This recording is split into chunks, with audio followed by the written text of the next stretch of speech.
Hello there, beautiful friends from around the world. I'm going to be your host, Blackenfist, and these are my Dragon Ball Super Episode 8 and 9 reviews. You know, Episode 8 started off really promising. The short fight between Vegeta and Beerus was actually pretty intense, and it really showed what Vegeta could do. The way the Gallic gun was used, and when they were fighting over the water to puncture that hole deep inside into the ocean, it was just a spectacle that I think matched up pretty well to the movie version, and maybe even was better. But even though this episode started off very promising, it quickly became probably my least favorite episode, because after this, pretty much the entire episode was about a rock, paper, scissors match with Oolong and Beerus. Now don't get me wrong, I love Oolong. In fact, I really like a lot of the little scenes he gets throughout the series, very little scenes that he does get, if ever, because I just find Oolong an awesome character. But this has to be my least favorite Oolong scene of all time, because if anything ever felt dragged out and padded in this series, it is this so far.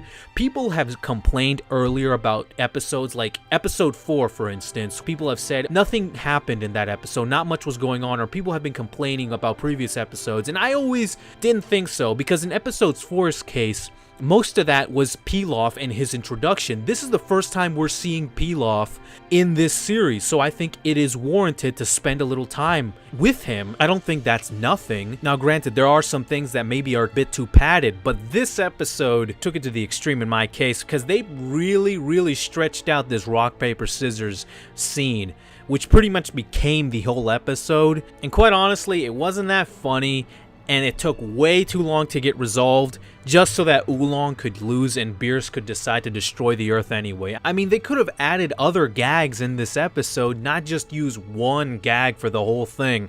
So as it stands right now, episode 8 is probably my least favorite episode in the entire series. Episode 9, on the other hand, is probably on the complete opposite spectrum. I'm very tempted to say that this is my favorite episode, but I might have to think about that. But if there's one thing that I don't have to think about, is that Sumitomo, his score, this is definitely my favorite episode for showcasing what Sumitomo can really do with the music. This episode, of course, was for Goku transforming into the Super Saiyan God, and I think it was done brilliantly. Where do I even begin with the transformation? I guess I should start with what I've already been talking about.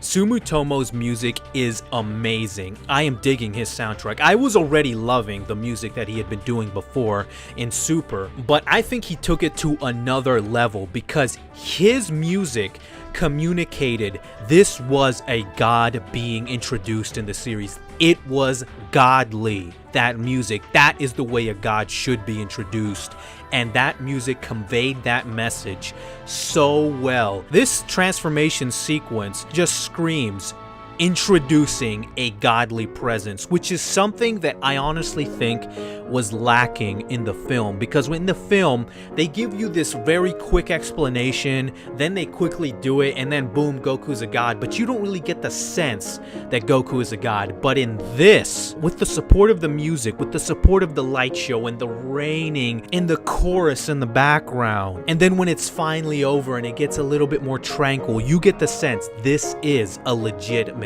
God being introduced. Before this moment, I've been wondering, has Super done anything better that Battle of Gods has done?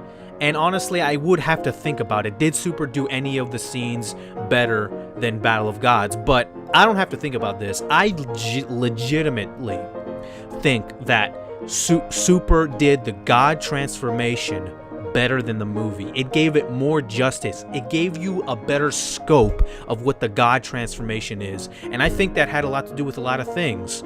But one big thing is, of course, Sumitomo's soundtrack, which is just absolutely fantastic, and it just keeps getting better and better the more I listen to it. You know, despite the fact that I really dig this episode, it did have its faults. One thing that did annoy me throughout this episode, and maybe I just missed it in the other episodes, is the close-ups. It's so obvious. And what I mean by close-ups is, of course, in animation they always close up, but because things are digital now, they're doing it in the computer, we all have seen this before. When you use a camera and you zoom in, the picture quality sucks. Well, in Dragon Ball Super, they have that same problem and they keep doing it over and over again, like this.